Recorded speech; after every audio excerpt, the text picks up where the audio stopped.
खबर इटावा से है, जहां कई क्षेत्रफल में बनाई गई लाइन सफारी पार्क में लगातार हो रही वन्य जीवों की मौतों से हड़कंप मचा हुआ है, जिसने सफारी प्रशासन पर कई सवाल भी खड़े कर दिए हैं। शहर के ग्वालियर बाईपास स्थित सफारी पार्क में वन्य जीवों की मौत का सिलसिला थमने का नाम नहीं ले रहा है। हाल ही में एक मादा शावक ने भी दम तोड़ दिया है। उसे बिजनौर से रेस्क्यू कर लाया गया था। शावक काफी दिनों से बीमार चल रही थी। इटावा लॉयन सफारी पार्क के उप निदेशक जयप्रकाश सिंह ने बताया कि बीते 16 मई को सामाजिक वानिकी वन प्रभाग बिजनौर में तेंदुए के 2 मादा शावकों को रेस्क्यू कर लाया गया था। उस समय दोनों महज 15 दिन के ही थे। सफारी पार्क के न्यू नेटल केयर यूनिट में उनकी देखभाल की जा रही थी। एक मादा शावक को 13 दिसंबर को डायरिया की शिकायत हुई। उपचार के बाद वो ठीक हो गए। इसके बाद 19 सितंबर को फिर से उसे डायरिया हुआ। सफारी पार्क के पशु चिकित्सकों ने उसका उपचार किया। शावक ठीक होकर सामान्य आहार ग्रहण करने लगी। 12 अक्टूबर को उसने फिर से खाना पीना बंद कर दिया। वन्यजीव चिकित्सा विशेषज्ञों ने संपर्क में रहकर उनका उपचार किया जा रहा था, लेकिन शाम को मादा शावक ने दम तोड़ दिया। आपको बता दें कि पूर्व मुख्यमंत्री अखिलेश यादव भी इस मामले में सवाल उठा चुके हैं। ये शावक जो है बिजनौर वन प्रभाग से रेस्क्यू करके लाया गया था और ये 14 तारीख को करीब 5:25 पर माने इसकी मृत्यु हो गई। इसको पूर्व में डायरिया हुआ था और ये ठीक हो गया था।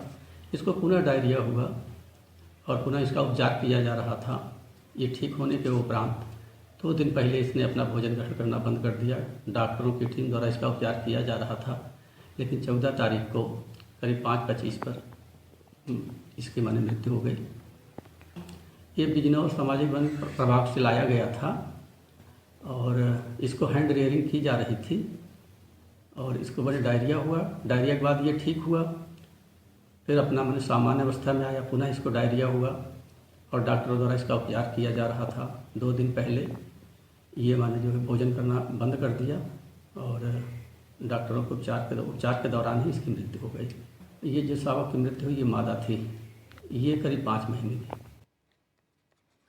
और राम कुमार राजपूत हमारे संवाददाता हमारे साथ फोन लाइन पर जुड़ चुके हैं। राम, जानकारी चाहेंगे क्या पूरा मामला है? अभी तक कितने वन्य जीवों की मौत हो चुकी है सफारी लाइन में?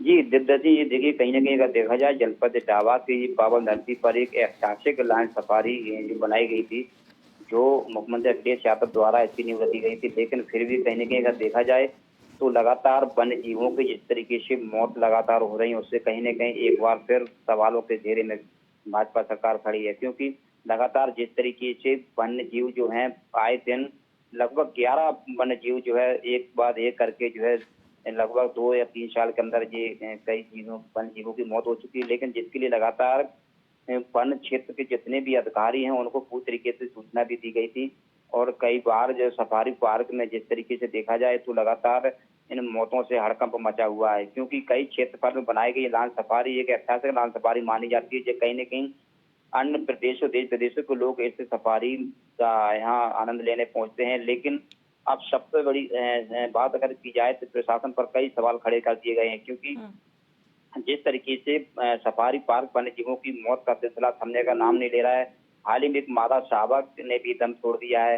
वो बिजनौर से रेस्क्यू करके लाया गया था। जब इसकी जो है वन अधिकारी से जब बात की गई तो उनका कहना है कि कई दिनों से ये बीमार चल रहा था, जिसके लिए डॉक्टरों की टीम लगातार इसका इलाज कर रही थी, लेकिन फिर भी किसी तरीके से इसकी मौत हो गई है। लेकिन अब देखना ये होगा कि आखिर किस वजह से इन वन्य जीवों की जो मौत लगातार होती नजर आ रही है। क्योंकि उप निदेशक जयप्रकाश सिंह ने भी बताया है कि 16 मई को वानिकी विभाग बिजनौर से तेंदुए 2 शावकों को रेस्क्यू कर लाया गया था। लेकिन अब मामला इस बात का है कि आखिर ये वन्य जीव जो है लगातार सफारी पार्क में जो लगातार जो 11 मौतें हो चुकी हैं, तो आखिर क्या वजह है, क्यों इसकी जो है ये लगातार मौतें हो रही हैं, आखिर इसकी क्यों नहीं मतलब रोकथाम की जा रही है।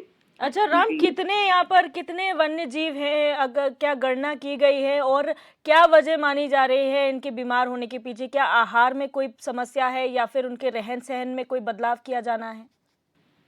देखिए, इस मामले की भी बात की गई थी, तो कहीं न कहीं अगर देखा जाए तो उनका कहना है कि जिस तरीके से यहाँ लाए जाते हैं तो उनका पूरी तरीके से यहाँ लगातार डॉक्टरों की टीम के द्वारा इनकी देखभाल भी की जाती है। लेकिन फिर भी कहीं न कहीं अगर देखा जाए तो इनकी जो आए दिन जो बीमार होने के बाद इनकी जो है मौत हो जाती है। तो पूरी तरीके से चिकित्सक जो पशु चिकित्सकों को जो लगातार यहाँ इसकी पूरी तरीके से जनगणना की जा रही है। और अब देखना होगा कि आखिर क्यों इस तरीके से जो इनकी जो है लगातार तबीयत बिगड़ती है और ये सांपों की मौत हो जाती है। क्योंकि यहाँ आए दिन जिस तरीके से देखा जाए, क्योंकि बाहर से भी लाए हैं इनको जो वन्य जीवों को लाया जाता है, लेकिन फिर भी इनकी आखिर क्यों मौत हो जाती है। सांपों को न्यूरोलॉजिक समस्याएं शुरू हो गई हैं। सफारी पार्क में पशु चिकित्सक उसका उपचार कर रहे थे, लेकिन अब देखना ये होगा कि आखिर ऐसे इन विशेषज्ञों द्वारा जो यहाँ उपचार भी किया जाता है, इनकी देखभाल भी की जाती है, लेकिन फिर भी आखिर ये मौतें क्यों हो रही हैं। अभी तक इसका कोई भी नहीं इसका कोई उठा सका है। लेकिन अब देखना होगा कि जिस तरीके से मुख्यमंत्री सपा मुखिया अखिलेश यादव ने इस पर कई बार ट्वीट कर चुके हैं और पिछली बार भी एक शावक की मौत हुई थी, उस पर भी सपा के जिलाध्यक्ष एवं कई वरिष्ठ कार्यकर्ता वहाँ सफारी पार्क गेट पर पहुंचकर उन्हें धरना प्रदर्शन भी किया था। क्योंकि जिस तरीके से यहाँ आए दिन मौतें हो रही थी, इस पर कोई भी जिम्मेदार नहीं लेता नजर आ रहा है। क्योंकि उनका कहना है कि जो वन्य जीव के जिस तरीके से यहाँ सफारी पार्क में संबंधित अधिकारी हैं, निदेशक हैं, तो कहीं न कहीं लापरवाही करते नजर आ रहे हैं, जिस वजह से जो है अपनी ये वन्य जीव अपनी जान गंवा रहे हैं। बिल्कुल। बहुत शुक्रिया राम जानकारी साझा करने के लिए।